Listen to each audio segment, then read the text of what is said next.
Good morning students. आज થી આપણે 11th સ્ટાન્ડર્ડ ના લેક્ચર સ્ટાર્ટ કરશું। મારો સબ્જેક્ટ મેથ્સ છે। 11th અને 12th સ્ટાન્ડર્ડ નું આખે આખું તમારું મેથ્સ હું જ લઈશ। બોર્ડ ની પ્રિપેરેશન, ગુજકેટ માટેની પ્રિપેરેશન, જેડબલ્યુ માટેની પ્રિપેરેશન અને બીજી ઘણી બધી એન્ટ્રન્સ એક્ઝામ છે, બધી જ પ્રિપેરેશન આપણે અહીં કરશું। મેથ્સ સબ્જેક્ટ ની બધી જવાબદારી મારા ઉપર છે, બરાબર। તમારા એક ચેપ્ટર મેથ્સ ના બધી એક્ઝામ્સ માટેના હું જ તમને કરાવીશ। આજના લેક્ચરમાં 11th સ્ટાન્ડર્ડ્સ માં કેટલા ચેપ્ટર્સ આવે છે એ બધા ચેપ્ટર્સ તમે 9મા ધોરણ 10મા ધોરણમાં ઈ ચેપ્ટરના અમુક ભાગ ભણી ગયા છો। અમુક ભાગ એવો હશે કે ઈ ચેપ્ટરમાં 11th માં 50% જેટલું કરવાનું થશે, 30% જેટલું કરવાનું થશે, બાકીનું 12th સ્ટાન્ડર્ડમાં કરવાનું થશે। તો 11th સ્ટાન્ડર્ડની ટેક્સ્ટબુકમાં મેથ્સની ટેક્સ્ટબુકમાં તમારે જેટલા ચેપ્ટર છે એ બધા ચેપ્ટરનો ઓવરવ્યુ, એ બધા ચેપ્ટર શેના રિલેટેડ છે અને 9મા 10મામાં શું ભણી ગયા અને 12મામાં એનું શું કામ આવશે ને કેટલું ભણવાનું આવશે એ આપણે આજના લેક્ચરમાં જોશું। હવે સૌથી પહેલું ચેપ્ટર ગણ। તો ગણ ચેપ્ટર 11th સ્ટાન્ડર્ડ વાઇઝ જોવા જઈએ તો બહુ જ સહેલું ચેપ્ટર છે। ઈ ચેપ્ટર નું 12મામાં ડાયરેક્ટલી કોઈ યુઝ નથી, પણ નાના યુઝ ઈ ચેપ્ટરના બધા ચેપ્ટરમાં આવે છે થોડા। ગણ એટલે તો કે કોઈ પણ વસ્તુઓના સમૂહને આપણે એક જગ્યાએ ભેગી કરીને લખીએ એને ગણ કહેવાય, બરાબર। એટલે ગણ ચેપ્ટર બહુ ઈઝી છે। બીજું ચેપ્ટર સંબંધ અને વિધેય। સંબંધ અને વિધેય ચેપ્ટર 11th સ્ટાન્ડર્ડમાં આપણે જે ભણવાનું છે એ બહુ જ થોડી વસ્તુ ભણવાની છે। હું તમને એમ કહી શકું કે 20% જેટલી વસ્તુ જ આપણે 11th સ્ટાન્ડર્ડમાં ભણશું સંબંધ અને વિધેયની, બાકીની 80% એ ચેપ્ટર 12મામાં આવશે। 12માનું પહેલું જ ચેપ્ટર છે સંબંધ અને વિધેય રિલેટેડ, બરાબર। એટલે અહીંયા 11th માં એનો 20% જેટલો ભાગ આવશે, બાકીનું ચેપ્ટર 12મા ધોરણમાં આવશે। ત્રીજું ચેપ્ટર ત્રિકોણમિતીય વિધેયો, સૌથી ઇમ્પોર્ટન્ટ ચેપ્ટર। 10મા ધોરણમાં મને ખબર જ છે કે ઘણા સ્ટુડન્ટને આ ચેપ્ટર નહોતું ગમતું, પણ 11th 12th સ્ટાન્ડર્ડમાં આ સ્ટુડન્ટ આવે એટલે 11th પૂરું થાય એટલે એનું ફેવરિટ ચેપ્ટર ત્રિકોણમિતિ થઈ જાય। 11th માં એનું ફેવરિટ ચેપ્ટર ત્રિકોણમિતિ થઈ જાય। ત્રિકોણમિતિનો બીજો ભાગ 12મામાં આવતો નથી, પણ જો ત્રિકોણમિતિ નો આવડતો હોય તો 12માનું જે કલન શાસ્ત્ર કહેવાય કે જે 12મા ધોરણનો 45 થી 50% ભાગ છે એમાં તકલીફ પડે। એટલે ત્રિકોણમિતિ માટે હું જનરલી દર વખતે સ્ટુડન્ટને એમ પહેલું જ જ્યારે ત્રિકોણમિતિ ચેપ્ટર સ્ટાર્ટ કરે ને ત્યારે સૌથી પહેલું વાક્ય જે હોય આપણે ગુજરાતીમાં કહેવત છે એ પ્રમાણે કે વાત નહીં, વિચાર નહીં, ત્રિકોણમિતિ સિવાય ઉદાહરણ। એટલે 11મામાં ત્રિકોણમિતિ તો આવડવું જ જોઈએ। 10માનું આવડતું હોય તો સારું, ન આવડતું હોય તો કોઈ પ્રોબ્લેમ નહીં। અહીંયા ત્રિકોણમિતિ આપણે બેઝિક થી સ્ટાર્ટ કરશું, બરાબર। કે 10મા ધોરણના જે ફંડામેન્ટલ 11th સ્ટાન્ડર્ડમાં કામ આવવાના છે, જે તમે ફોર્મ્યુલાઓ ભણ્યા છો કે sin square theta + cos square theta એ થાય, 1 + tan વર્ગ થીટા sec વર્ગ થીટા થાય, 1 + cot વર્ગ થીટા cosec વર્ગ થીટા થાય। આ બધી ફોર્મ્યુલાઓ કઈ રીતે આવી અને કઈ રીતે આપણે યુઝ કરી શકીએ એ જ્યારે ત્રિકોણમિતિ ચેપ્ટર આપણે સ્ટાર્ટ કરશું ત્યારે બધું જ હું તમને કરાવીશ। 10મા ધોરણની પણ અમુક વસ્તુ જે કરાવવાની છે પાછી કરાવીશ। 10મા ધોરણમાં તમે ટેબલ શીખી ગયા કે tan 45 ની કિંમત 1 થાય, પણ અહીંયા આપણે એ શીખશું કે tan 45 ની કિંમત શું કામ 1 થાય, બરાબર। એની કહેવાય ફંડામેન્ટલ કોન્સેપ્ચ્યુઅલ લર્નિંગ, જે આપણે 11th સ્ટાન્ડર્ડના બધા ચેપ્ટરમાં કરશું। ચોથું ચેપ્ટર ગણિતીય અનુમાનનો સિદ્ધાંત, સૌથી નાનું ચેપ્ટર છે, એક જ સ્વાધ્યાય છે। સાબિતીના જ બધા દાખલા આવશે ગણિતીય અનુમાનના સિદ્ધાંતમાં। આપણે જે ટાઈપના અલગ સૂત્રો ભણવાના હોય એ સૂત્રની સાબિતી આપણને આ ચેપ્ટર ઉપરથી મળશે, ગણિતીય અનુમાનના સિદ્ધાંત ઉપરથી। 12મા ધોરણમાં આ ચેપ્ટરનો ડાયરેક્ટ કોઈ ઉપયોગ નથી, પણ શ્રેણિક ચેપ્ટર જે છે એમાં 2 થી 3 દાખલા એવા છે કે જે ગણિતીય અનુમાનના સિદ્ધાંતથી સાબિત કરવાના આવે છે। પણ સૌથી સહેલામાં સહેલું ચેપ્ટર કહી શકાય એવું આ ચેપ્ટર છે। કોઈ પણ દાખલો કરવાની એક જ મેથડ, આખા ચેપ્ટરમાં એક જ મેથડથી બધા ટાઈપના દાખલા થશે। નેક્સ્ટ સંકર સંખ્યા અને દ્વિઘાત સમીકરણ। સંકર સંખ્યા એટલે શું? તો કે 10મા ધોરણમાં જો હું તમને આવી કોઈ વસ્તુ આપું કે વર્ગમૂળમાં -4 તો ત્યારે આપણે કહીએ હતા કે આનો ઉકેલ શક્ય નથી, બરાબર। આનો ઉકેલ ક્યારે શક્ય નથી? તો વાસ્તવિક સંખ્યાઓના ગણમાં આનો ઉકેલ શક્ય નથી। આના ઉકેલ માટે એક નવો જ ગણ આપ્યો છે, સંકર સંખ્યાનો ગણ। તો એ સંકર સંખ્યાના ગણમાં આપણે આનો ઉકેલ કેમ મળે ઈ ચેપ્ટરમાં ભણવાનું છે, ચેપ્ટર નંબર 5 માં સંકર સંખ્યાઓ અને દ્વિઘાત સમીકરણો, બરાબર। છઠ્ઠું ચેપ્ટર સુરેખ અસમતા। પાછું આ ચેપ્ટર એવું છે કે જેનો 12મામાં એવો કોઈ ખાસ ઉપયોગ નથી ડાયરેક્ટલી, પણ ઇનડાયરેક્ટલી કોઈ પણ સંખ્યાનો ઉપયોગ આવી શકે। સુરેખ અસમતા એટલે તમે જે less than, greater than, less than or equal to, greater than or equal to, આવી બધી જે નિશાનીઓ જોતા હોય એને અસમતા કહેવાય. અસમતા એટલે જનરલી કહો આપણે અસમતા ઘણી હોય કે ભાઈ આની હાઈટ અને મારી હાઈટ કમ્પેર કરવાની હોય, મારી અને x વ્યક્તિ અને y વ્યક્તિ કોઈની હાઈટ કમ્પેર કરવાની હોય તો એ અસમતા થાય કે y વ્યક્તિની હાઈટ x વ્યક્તિની હાઈટ કરતા વધારે છે. બરાબર? ઈ પ્રમાણે અલગ અલગ વસ્તુઓમાં ઘણી જગ્યાએ અસમતાનો ઉપયોગ આવતો હોય. તો આ ચેપ્ટરમાં ડાયરેક્ટ યુઝ નહીં પણ બીજા 12મા ધોરણના ચેપ્ટર છે, 11મા ધોરણના ચેપ્ટર છે કે એના દાખલામાં વચ્ચે એક સ્ટેપ જે આવતું હોય ને ત્યાં આ ચેપ્ટરનું કામ આવે. શું રે? અસમતા.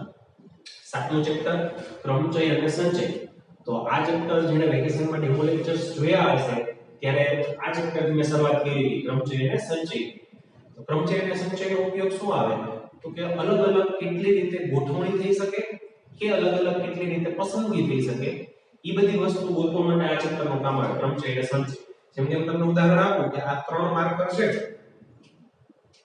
તો આ 3 માર્કરનો અલગ અલગ કેટલી રીતે ગોઠવી શકું? કે આમ ગોઠવી કે લાલ બ્લુ કાળી, બરાબર? કોઈ આમ ગોઠવે બ્લેક રેડ બ્લુ, કોઈ એમ ગોઠવે કે બ્લુ વચ્ચે મીન્સ બ્લેક બ્લુ રેડ. આવી અલગ અલગ કેટલી રીતે ગોઠવણી કરી શકું એને કહેવાય ક્રમચય. અને જો હું તમને એમ કહું કે આ 3 માર્કરમાંથી મારે 2 માર્કર પસંદ કરવાની છે, બરાબર? મને કોઈ સ્ટાફ કહે કે ઉપર એક માર્કર જોઈએ છે, 3માંથી તમે કોઈ પણ 2 માર્કર પસંદ કરી લો તો એ 3માંથી 2 માર્કર હું કેટલી રીતે પસંદ કરી શકું એમાં આવશે સંચય. જેને ડેમો લેક્ચર જોયા હશે, વેકેશનના લેક્ચર જોયા હશે એને તો આપણે ઘણું અડધા જેવું ચેપ્ટર મેં પૂરું કર્યું હતું. એટલે અત્યારે એ ચેપ્ટરને આપણે સ્ટાર્ટ નહીં કરી કારણ કે અમુક સ્ટુડન્ટ નવા છે, અમુક સ્ટુડન્ટ જૂના છે. તો જે નવા સ્ટુડન્ટ હશે એનું અડધેથી સ્ટાર્ટ કરું કે સમજાશે નહીં, જે જૂના સ્ટુડન્ટ હશે એનું પાછો કરીશ તો કંટાળો આવશે. એટલે આપણે અત્યારે એ ચેપ્ટરથી સ્ટાર્ટ નહીં કરીએ, એ પછી કરશું જ્યારે સ્કૂલ સ્ટાર્ટ થશે ત્યારે. અને જે વેકેશનમાં કરાવ્યું હતું એનાથી હજી ઘણું ઊંડાણપૂર્વક કરાવવાનું બાકી છે, મીન્સ JEE લેવલ એનું કરાવવાનું બાકી છે. એટલે જેને ભણી લીધું છે એના માટે હજી ઘણું નવું બાકી છે. એમાં આપણે JEE લેવલ સુધી કરવાનું છે. JEE માટે આ ચેપ્ટર બહુ જ ઇમ્પોર્ટન્ટ છે. આ ચેપ્ટરમાં JEE માં દાખલો JEE માં એક સમ પૂછાય છે, એક ક્વેશ્ચન પૂછાય છે અને આના ઉપરથી આધારિત સંભાવના ચેપ્ટર જે છે, સંભાવનામાં આ ચેપ્ટરનો સારો એવો યુઝ આવે છે. 11મા ધોરણમાં જે સંભાવના છે એમાં આ ચેપ્ટરનો ઉપયોગ આવશે. 12મા ધોરણનું જે સંભાવના આવશે, સંભાવના 2 આવશે, 11મા આવશે અને 12મા આવશે. તો 12મા ધોરણમાં જે સંભાવના આવશે ત્યાં તમારે ક્રમચય સંચયની જરૂર પડશે. તો અત્યાર સુધી જેટલા ચેપ્ટર ભણ્યા એ 7 ચેપ્ટર જોયા.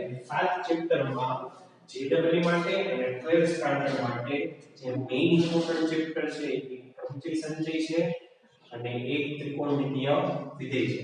એ જે 12માં એટલું કામનું છે અને JEE માં એટલું કામનું છે. બરાબર?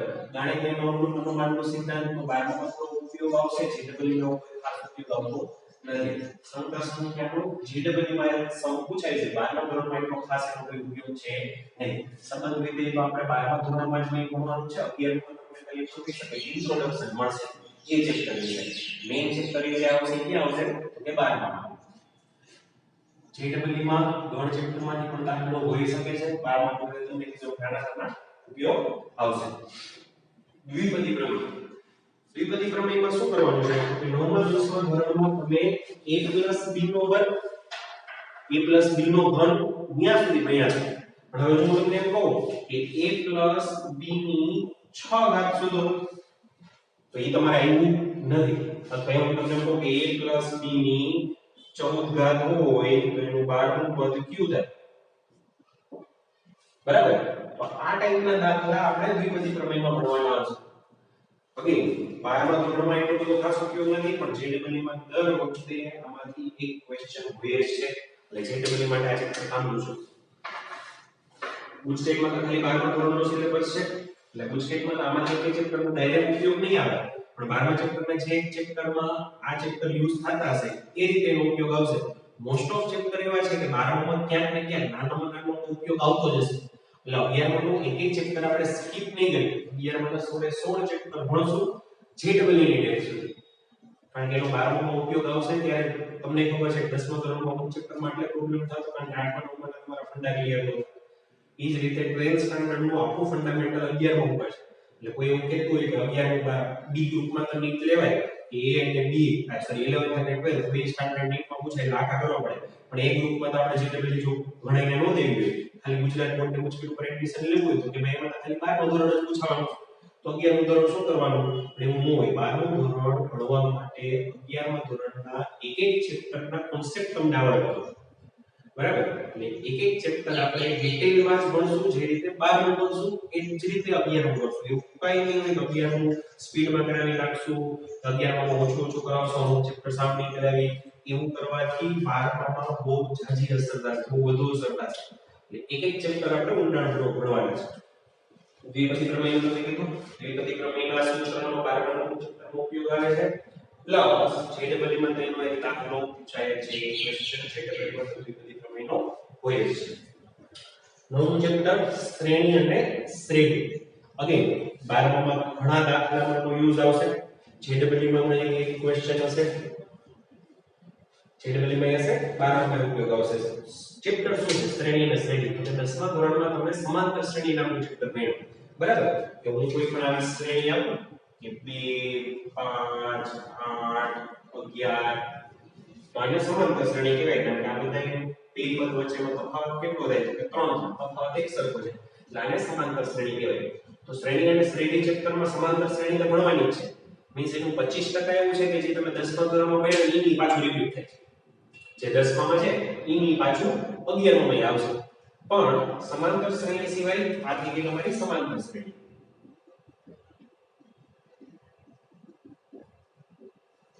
પણ સમાંતર શ્રેણી સિવાય વધારાની એક શ્રેણી આપણે બોર્ડ માટે ભણવાની આવશે સમગુણોત્તર શ્રેણી કઈ શ્રેણી ભણવાની આવશે ઓકે સમગુણોત્તર શ્રેણી બરાબર અને એ સિવાયની વધારાની એક શ્રેણી છે અનંત સમગુણોત્તર શ્રેણી તો જેમ અહીંયા તફાવત અચળ રહે છે એમ સમગુણોત્તર શ્રેણીમાં બે વચ્ચેનો ગુણોત્તર અચળ રહેશે બરાબર જેમ હું તમને એમ કહું કે 4 8 16 32 આવી કોઈ શ્રેણી છે તો તમે આ બધા વચ્ચેનો ગુણોત્તર જુઓ તો આ બધા વચ્ચેનો ગુણોત્તર શું થાય તો 8 × 4 2 16 × 8 2 32 × 16 2 આ બધા વચ્ચેનો ગુણોત્તર 2 થાય તો આવી શ્રેણીને શું કહેવાય સમગુણોત્તર શ્રેણી જેમ સમાંતર શ્રેણીમાં દાખલા આવતા કે n નું પદ જોતો અથવા વચ્ચેનો કોઈ 15 નું પદ જોતો અથવા પદ આપ્યું હોય ને તફાવત શોધવાનું કીધું હોય બરાબર તો ઈ જ રીતે સમગુણોત્તર શ્રેણીના દાખલા આવશે કે આ સમગુણોત્તર શ્રેણીનું 15 નું પદ શું હશે આ સમગુણોત્તર શ્રેણીનું 10 નું પદ શું હશે અથવા કોઈ સમગુણોત્તર શ્રેણી આપી હશે તો એનું પહેલું પદ શું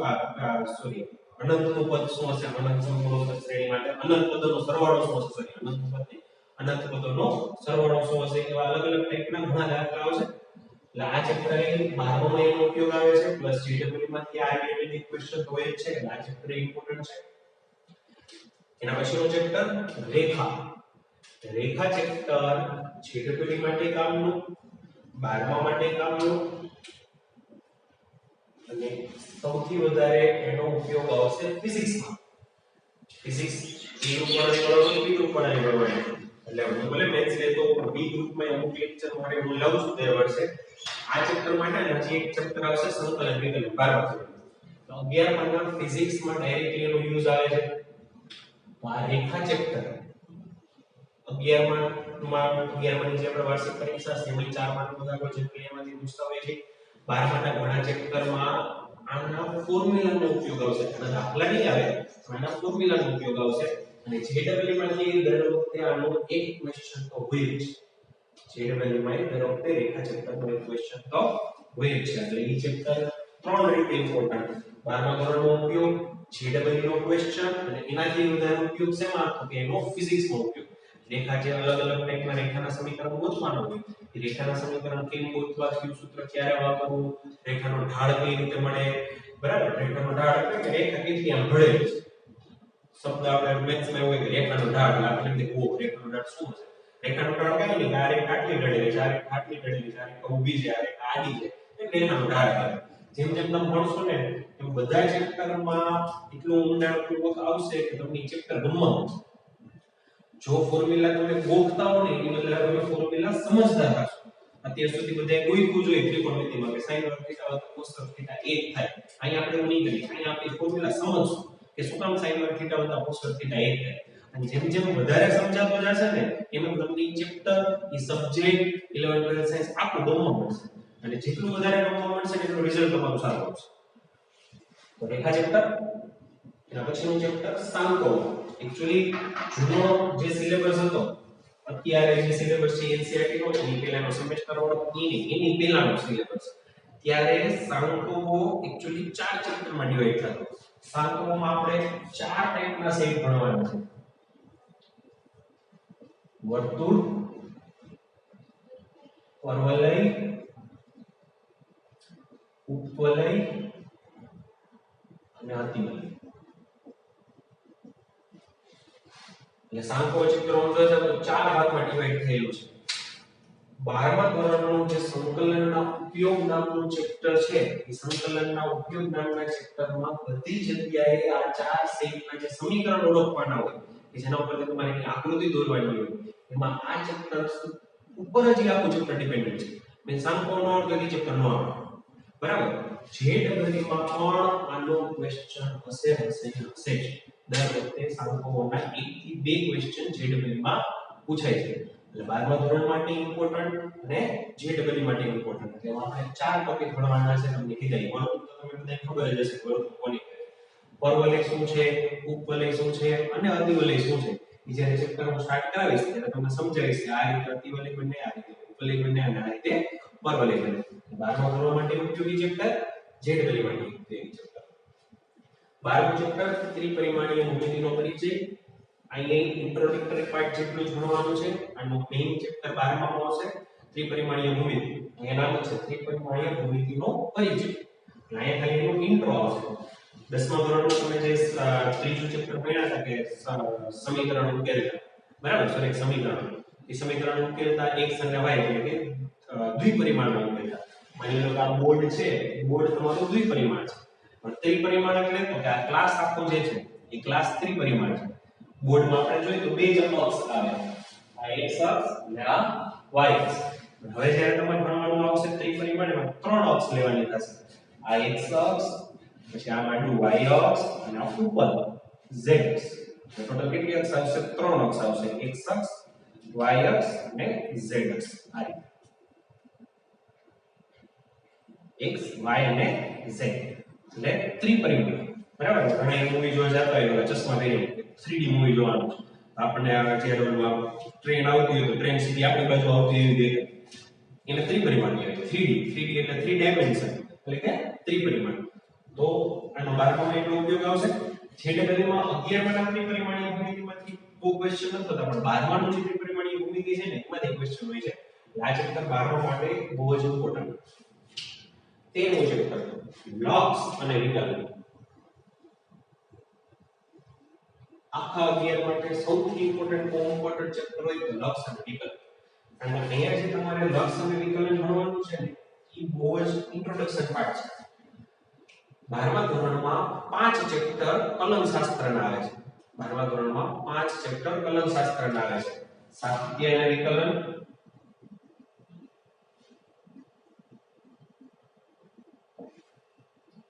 વિકલિતના ઉપયોગો,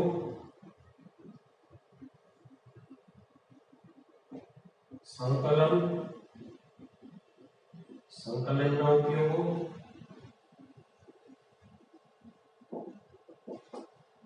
અને વિકલ સમીકરણ. કુલ 12મા ધોરણમાં 13 ચેપ્ટર છે, એમાંથી 5 ચેપ્ટર આ અને કહેવાય કલનશાસ્ત્ર. 45 માર્કનું બોર્ડમાં વેઇટેજ આ 5 ચેપ્ટર હોય, 40 થી 45 માર્ક અરાઉન્ડ. આ 5 ચેપ્ટરમાંથી એટલું પૂછે, એટલે તમે ઇમેજિન કરી શકો કે કેટલું ઇમ્પોર્ટન્ટ છે. અને જેડબલઈમાં આખા કલનશાસ્ત્રના તમે જોવો ને તો જેડબલઈમાં 5 થી 7 પ્રશ્ન હશે. 7 મેક્સ, મિનિમમ 5 તો હશે, 7 થી 8 મેક્સિમમ કલનશાસ્ત્રમાંથી જ આવશે. એટલે એટલું ઇમ્પોર્ટન્ટ છે. ઈ બધા ચેપ્ટરનો બેઝ એટલે આ 13મું ચેપ્ટર લક્ષ અને વિકલન. એટલે 12માં એટલું ઉપયોગી, જેડબલઈમાં એટલું ઉપયોગી. એક્ચ્યુઅલી જે લક્ષના દાખલા આવશે એ 11મા ધોરણમાં, 12માં સાતત્ય આવી જાય. એટલે લક્ષ રિલેટેડ જે પણ દાખલા છે ને 11મામાંથી ડાયરેક્ટલી જેડબલઈમાં પૂછે. 12માના આ 5 ચેપ્ટર માટે આખો આધાર કરવાનો આ 13મા ચેપ્ટર ઉપર છે, લક્ષ અને વિકલન ઉપર. એટલે આ સૌથી ઇમ્પોર્ટન્ટ ચેપ્ટર. તમને અત્યાર સુધીમાં મોસ્ટ ઇમ્પોર્ટન્ટ 12 માટે તમને કીધું સમજી સંજય, કારણ કે સંપૂર્ણ બે દાખલાનો ઉપયોગ આવશે. ત્રિકોણમિતિ વિધેયનું તો કીધું છે આ બધા ચેપ્ટરમાં ત્રિકોણમિતિ ફોર્મ્યુલાની તમારે જરૂર પડશે ત્રિકોણમિતિ આવડવું જોઈએ પછીનું આ ચેપ્ટર લક્ષ અને વિકલન કારણ કે આ પાંચ ચેપ્ટરનો આધાર આ એક ચેપ્ટર છે 14મું ચેપ્ટર ગાણિતિક તર્ક 12મા ધોરણમાં એનો કોઈ ઉપયોગ નથી 12મા ધોરણમાં ગાણિતિક તર્કનો ઉપયોગ નથી પણ જેડબલ્યુ માં દર વખતે એક ક્વેશ્ચન ગાણિતિક તર્કમાંથી આવે છે બરાબર 15મું ચેપ્ટર આંકડાશાસ્ત્ર 10મા ધોરણમાં તમે થોડું ભણી ગયા છો મધ્યક ને એવું બધું બરાબર મધ્યક શોધો મધ્યસ્થ શોધો એને કહેવાય આંકડાશાસ્ત્ર તો આંકડાશાસ્ત્ર ચેપ્ટર 11મા ધોરણમાં છે 12મા એનો કંઈ ખાસ ઉપયોગ નથી અને જેડબલ્યુ માં ક્યારેક ક્વેશ્ચન એનું પૂછે છે ક્યારેક નથી પૂછાતો પણ આપણે આખો એટલે કરવું પડે કારણ કે જેડબલ્યુ માં જો ક્વેશ્ચન પૂછાય ને તો ઈઝી હોય એ આપણને આવડી જાય એવું હોય તો સીધા 4 માર્ક મળે એટલે આ ચેપ્ટરનો 12મા ઓછો યુઝ છે પણ જેડબલ્યુ માં એક ક્વેશ્ચન ક્યારેક આવે છે 16મું ચેપ્ટર સંભાવના 10મામાં તમે થોડુંક સંભાવના ભણ્યા 11મામાં થોડુંક સંભાવના ભણશો અને સંભાવનાનો મેજોરિટી પાર્ટ છે ને એ 12મા ધોરણનો છે બરાબર એટલે હું જોવા જાઉં તો આપણે સંભાવનાની શરૂઆત અહીંથી કરશું અને પૂરું ક્યાં કરશું તો કે 12મા સંભાવના ચેપ્ટરમાં પાછો હજી એકવાર યાદ કરાવી દઉં ક્રમચય સંચય ચેપ્ટરની જરૂર સંભાવના ચેપ્ટરમાં પડશે 11મા ધોરણનું સંભાવના આવડતું છે તો 12મા ધોરણના સંભાવનાના દાખલા બહુ સહેલી રીતે આવડશે 11મા ધોરણના સંભાવનાનું ઇમ્પોર્ટન્સ જાજુ છે એટલે આનો 12મામાં આ ચેપ્ટર આવશે જેડબલ્યુ માં નો ક્વેશ્ચન પૂછે પણ જેડબલ્યુ માં નો ક્વેશ્ચન પૂછે એનો મેઈન બેઝ 12મું ધોરણ હોય 11મા ધોરણનો કોન્સેપ્ટ આવતો હોય એ દાખલામાં વચાઈ ગયા એટલે જેડબલ્યુ માટે ઇમ્પોર્ટન્ટ અને 12મા ધોરણ માટે ઇમ્પોર્ટન્ટ જનરલી બહુ સહેલું ચેપ્ટર છે તો આ રીતે આખા મેથ્સના 16 ચેપ્ટર છે એ 16 ચેપ્ટર લાઈન બાય લાઈન આપણે બધા લાઈન બાય લાઈન લેવું નહીં પહેલા ચેપ્ટરથી સ્ટાર્ટ કરશું પણ એક ચેપ્ટર એક પણ ચેપ્ટર સ્કીપ નથી કરવાનું બધા ચેપ્ટર હું અહીંયા તમને કરાવીશ તમારે કરવાના છે જે ચેપ્ટર 12મામાં કન્ટિન્યુ થવાના હશે એના જેડબલ્યુ ની પ્રેક્ટિસ 12મા ધોરણમાં ચેપ્ટર ચાલે ત્યારે કરશું અને એવા જે ચેપ્ટર છે કે જે 11મામાં જ પૂરા થઈ જાય છે એની જેડબલ્યુ ની પ્રેક્ટિસ 11મામાં સાથે જ કરશું જેમ કે ક્રમચય સંચય છે તો ક્રમચય સંચય ત્યારે 11મામાં જ આવે છે 12મામાં ચેપ્ટર નથી આવતું 12માના સંભાવનાનો ઉપયોગ આવે છે તો ક્રમચય સંચયનો જેડબલ્યુ આપણે 11મામાં જ કરશું એ જ રીતે ત્રિકોણમિતિ વિધેય છે ત્રિકોણમિતિ તમને કીધું એમ 12મા ધોરણના કલન શાસ્ત્રનો ઉપયોગ આવે છે પણ ડાયરેક્ટલી ત્રિકોણમિતિનું બીજું કોઈ ચેપ્ટર 12મામાં નથી ત્રિકોણમિતિ પ્રતિવિધિ છે ઇન્વર્સ જેને કહેવાય પણ ત્રિકોણમિતિ વિધેયનું જેડબલ્યુ પણ આપણે 11મા ધોરણમાં જ કરશું એવા અમુક ચેપ્ટર્સ છે કે જે ચેપ્ટર્સ નો 12મામાં કન્ટિન્યુટી નથી કે સી ચેપ્ટર 11મામાં થોડું પૂરું થઈ જાય છે તો એનું જેડબલ્યુ પણ આપણે 11મામાં જ પૂરું કરી નાખશું જે ચેપ્ટર એવા છે કે જે 12મામાં કન્ટિન્યુ થતા હોય જેમ કે સંભાવના અત્યારે 15-20% ભણવાનું બાકી બધું આપણે 12માં ભણવાનું તો એનું જેડબલ્યુ 12મામાં જે ચેપ્ટર આવશે ત્યારે કરશું એ જ રીતે સંબંધ અને વિધેયનું મેજોરિટી પાર્ટ 12મામાં આવશે એ ચેપ્ટરનું જેડબલ્યુ જ્યારે 12મામાં આપણે ચેપ્ટર પૂરું કરશું ત્યારે કરશું એટલે 16 ચેપ્ટર 11માના અને 12મામાં 13 ચેપ્ટર ટોટલ 11માં તમારે 16 ચેપ્ટર્સ છે